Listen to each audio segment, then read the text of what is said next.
చూశాను.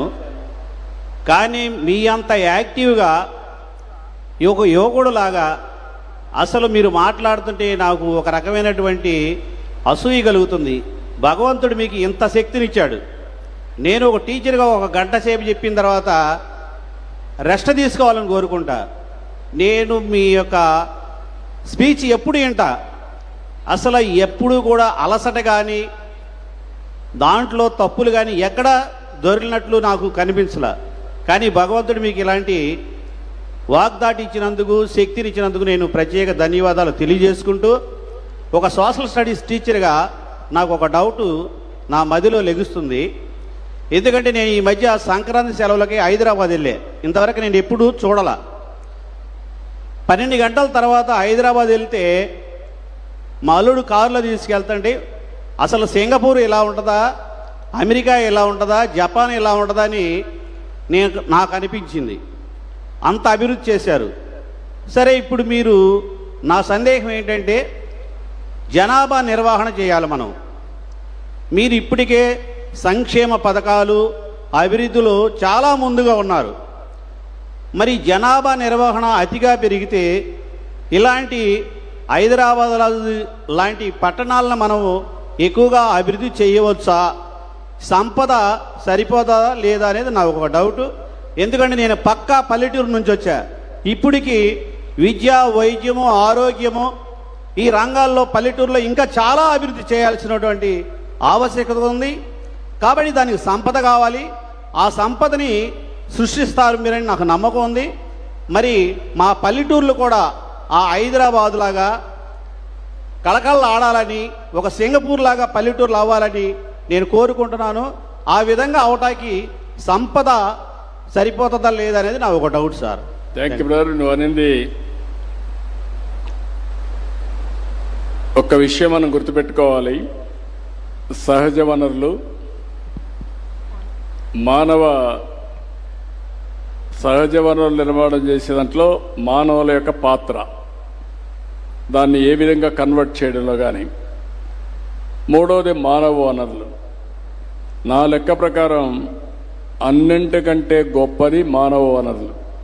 నేను ఒక మాట మీకు చెప్పాను, right time, right leader, right place, Narendra Modi గారిని.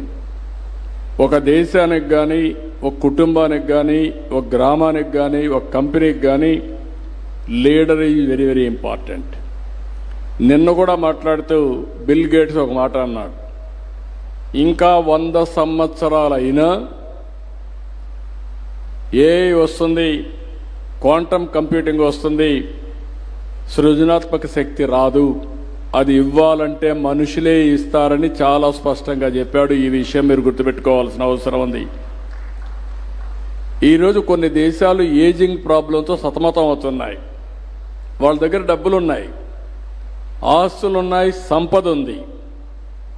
కనీసం ఆరోగ్యం జాగ్రత్తగా చూసుకోవాలంటే, మందులు ఇవ్వాలంటే రోబోస్ కూడా వచ్చాయి. ఆ విషయం కూడా మీరు గుర్తుపెట్టుకోవాలి. రోబో ఈజ్ ఎ రోబో, మనిషి ఈజ్ ఎ మనిషి. మనిషిని రీప్లేస్ చేసేది ఇప్పుడే కాదు, భవిష్యత్తులో కూడా ఏది రాదు. ఈ విషయాన్ని మీరందరూ కూడా గుర్తుపెట్టుకోవాల్సిన అవసరం ఉంది. సంపద మనం సృష్టించేది. మీరు ఒక మాట అన్నారు, హైదరాబాద్. నేను ముఖ్యమంత్రి అయ్యాను, అయినప్పుడు నేను ఆలోచించాను, నాకు చాలా సమస్యలు ఉన్నాయి. ఆ రోజు సమస్యలు మీరు చూస్తే జీతాలు కూడా ఇవ్వలేని పరిస్థితి. 3 నెలలకు ఒకసారి జీతాలు ఇచ్చేవాడిని. నేను అందరికీ చెప్పాను, నన్ను నమ్మారు. 9 ఏళ్ళు సమయం ఇచ్చారు. బెస్ట్ పాలసీస్ క్రియేట్ చేశాను, పబ్లిక్ పాలసీ. అందుకే ఒక మాట చెప్తున్నా మీ అందరికీ, పబ్లిక్ పాలసీ అనేది డెడ్లీ కాంబినేషన్. ఇక్కడే ఎకనామిక్ అడ్వైజర్ గారు ఉన్నారు ప్రధానమంత్రి గారికి. ఒక రాజకీయంగా ఉండే ఒక వ్యక్తి కానీ, పార్టీ కానీ పబ్లిక్ పాలసీ తీసుకొస్తే ఆ పబ్లిక్ పాలసీ ద్వారా ఎనలేనటువంటి సంపద కానీ, ఎంపవర్మెంట్ కానీ సమాజానికి జరుగుతుంది. హైదరాబాద్లో నేను ₹1 రాష్ట్ర బడ్జెట్లో ఖర్చు పెట్టలేదు. నాకు హైదరాబాద్లో గవర్నమెంట్ ల్యాండ్స్ ఉండేటివి, నిజాం ల్యాండ్స్ అన్నీ. ఆ ల్యాండ్స్ ఇచ్చి నీళ్లు లేని ప్రాంతానికి నీళ్లు తీసుకొచ్చాను. ఎవరు సాధ్యం కాదనుకుంటే కృష్ణా జలాలు 9 monthsలో తీసుకొచ్చాను. కరెంటు లేకపోతే కరెంట్ ఇచ్చాను. ఆ రోజు అనేవాళ్ళు హైదరాబాద్ చుట్టుపక్కల రంగారెడ్డి జిల్లా మోస్ట్ బ్యాక్వర్డ్ డిస్ట్రిక్ట్. 25 ఏళ్లలో రంగారెడ్డి జిల్లా highest per capita income in the country. Bombay కాదు, ఇంకొకటి కాదు, రంగారెడ్డి జిల్లా. వై? ఆ సంపద అక్కడ సృష్టించాం.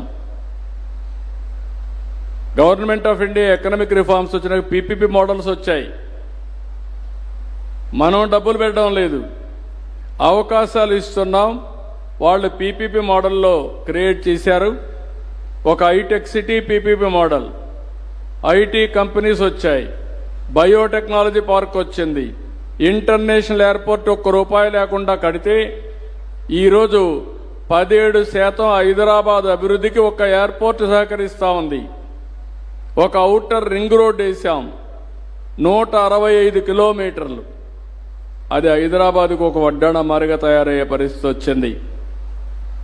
ఈరోజు మీరు ఒక మాట అన్నారు, హైదరాబాద్లో నాకు 9 సంవత్సరాల అవకాశం ఇచ్చారు, నేను ఒక ఎకో సిస్టమ్ క్రియేట్ చేశా. అది అయిన తర్వాత ఏమైంది? నేను ఓడిపోయిన తర్వాత 10 ఏళ్లు పట్టింది నాకు తిరిగి రావడానికి. అదే కానీ 2004లో మళ్ళీ గెలిచి ఉండుంటే ఈరోజు తెలుగు జాతి ఎక్కడుండేదో ఒక్కసారి ఊహించుకోమని మిమ్మల్ని కోరుతున్న. నెక్స్ట్ లెవెల్కి వెళ్ళిపోయేవాళ్ళం. అప్పుడు వేసిన ఫౌండేషన్తో సింగపూర్ కంటే బెటర్గా, దుబాయ్ కంటే బెటర్గా హైదరాబాద్ వచ్చింది. విభజన జరిగింది. ఇక్కడికి వచ్చి దానికంటే బెస్ట్ సిటీ ఇక్కడ కట్టేవాళ్ళం. విశాఖపట్నం తయారయ్యేది, తిరుపతి తయారయ్యేది, రాష్ట్రం మొత్తం అభివృద్ధి అయ్యేది.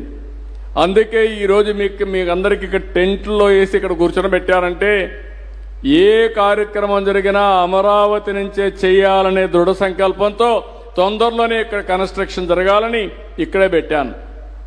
మీకు అష్యూరెన్స్ ఇస్తున్నా, డెఫినెట్గా ఆంధ్రాకు ఈ శక్తి ఉంది. సమస్యలు తాత్కాలికం, సమస్యల నుంచే పరిష్కార మార్గాలు ఎత్తుక్కోవాలి. జపాన్ లాంటి దేశం 2వ ప్రపంచ యుద్ధంలో పూర్తిగా స్మాష్ అయిపోయి ఆ బూడిద నుంచే